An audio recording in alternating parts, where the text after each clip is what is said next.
Kecelakaan bus terjadi tanggal 21 malam di distrik Neihu, Taipei. Sebuah bus menghantam trotoar dan menabrak 24 motor sehingga menewaskan seorang pejalan kaki.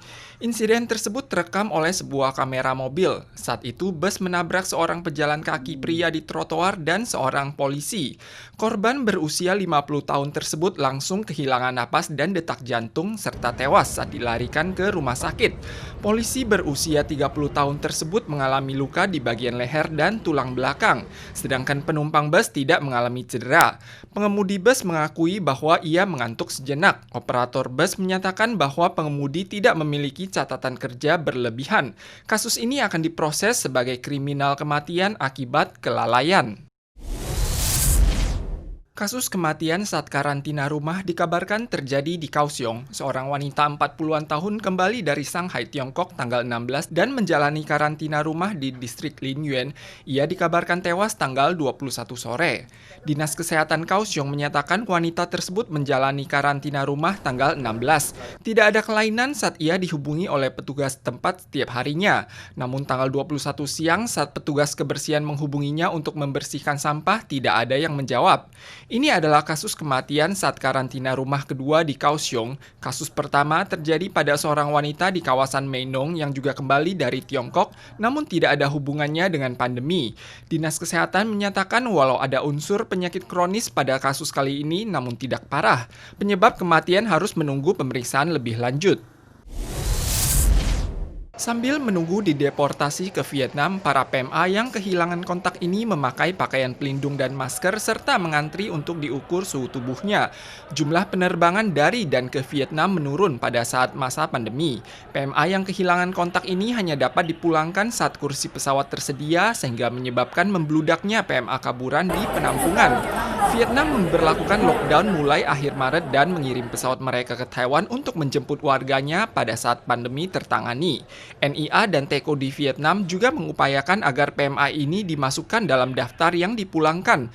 Sebanyak 290 orang naik pesawat untuk kembali ke Vietnam tanggal 21.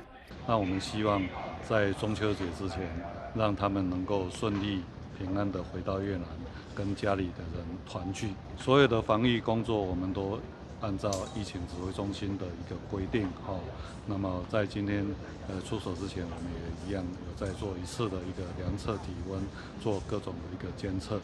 Untuk menangani sebanyak 300 orang tersebut, pihak kepolisian mengerahkan tenaga khusus dari Biro Kepolisian Penerbangan untuk berjaga-jaga. Petugas NIA juga membantu mengukur suhu tubuh PMA. Seluruh sistem bandara ditingkatkan untuk menangani proses boarding PMA sebelum pukul 2 sore dan merampungkan misi pemulangan ini dengan lancar. Pemerintah Taiwan hanya mengizinkan perekrutan PMA industri konstruksi proyek nasional untuk saat ini. Namun akhir-akhir ini ada media yang melaporkan bahwa semua lokasi konstruksi Taiwan saat ini menghadapi kendala kekurangan tenaga kerja. Oleh sebab itu, Wakil Menteri Dalam Negeri menyarankan agar pemerintah melonggarkan perekrutan PMA. 其实我们希望开放一些民间的建案，能够招募移工。我们觉得一方面还是可以舒缓一下民间缺工的问题，降低营造成本的增加，甚至进而影响房价。 MOI memberikan usulan kepada MOL dan menyarankan izin perekrutan PMA bagi proyek konstruksi perumahan dan gedung komersial dengan luas lantai 20.000 meter persegi atau luas dasarnya lebih dari 5.000 meter persegi yang setara dengan harga 10 miliar dolar Taiwan. Namun jumlah kematian sektor konstruksi baru mencapai catatan tertinggi dalam 5 tahun terakhir, sehingga usulan ini ditentang. 纵使是移工好了，他们的生命也应该要被保障啊，而不是说只要哪里危险，然后就叫别的人去工作。